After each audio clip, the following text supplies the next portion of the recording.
BitMine के Tom लीक्यू $2,200 के नीचे गिरे इथेरियम को आक्रामक रूप से खरीद रहे हैं। इथेरियम की हालिया कीमत में आई गिरावट ने संस्थागत दिग्गजों और वेल निवेशकों दोनों को बड़े पैमाने पर खरीदारी करने का मौका दे दिया है। इस रेस में सबसे आगे क्रिप्टो ट्रेजरी की दिग्गज कंपनी बिटमाइन इमर्शन टेक्नोलॉजीज है। कंपनी के चेयरमैन टॉम ली ने खुलासा किया है कि बिटमाइन ने ईथर के 2200 के स्तर के नीचे गिरने का पूरा फायदा उठाया और अपने विशाल भंडार में 71,672 ETH और जोड़ लिए। यह आक्रामक खरीदारी दूसरी सबसे बड़ी क्रिप्टो करेंसी के लिए एक उतार चढ़ाव भरे सप्ताह के दौरान हुई है।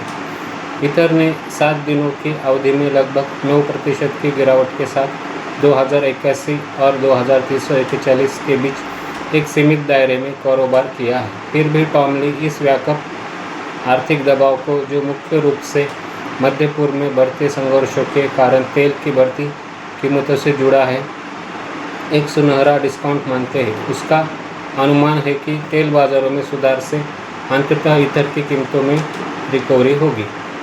बिटमाइन की यह रणनीति सीधे तौर पर स्ट्रेटेजी कंपनी के साथ माइकल सेलर्स के बिटकॉइन संचय प्लेबुक की नकल करती है। दुनिया को सबसे बड़ी ईथर ट्रेजरी के रूप में बिटमाइन के पास वर्तमान में 5.2 मिलियन से अधिक ईथर है।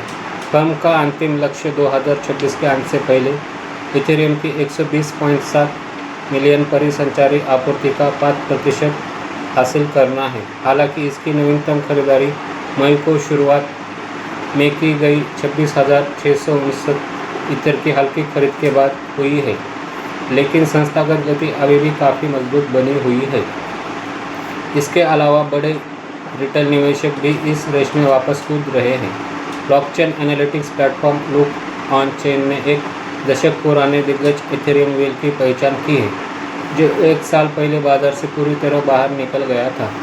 इस निवेशक ने सप्ताहांत में आधिकारिक तौर पर वापसी की और 2182 की कीमत पर 1,951 ईथर खरीदे। अगस्त 2025 के अपने 4,946 के सर्वाधिक उच्च स्तर से अलग 57% नीचे होने के बावजूद प्रमुख बैंकिंग संस्थान इस संपत्ति को लेकर काफ़ी अलग अलग दृष्टिकोण रखते हैं।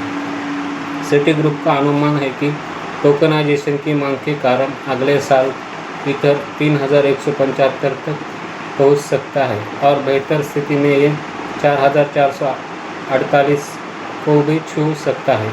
वही स्टैंडर्ड चार्टर और भी अधिक उत्साहित है, जिसने ऑन-चेन उत्पादों को अपनाने के कारण इसके 7,500 तक पहुंचने का अनुमान लगाया है। इसके विपरीत प्रेडिक्शन मार्केट अभी भी सतर्क है, जो 48% संभावना जता रहे हैं कि ईथर साल का अंत $1,500 पर करेगा।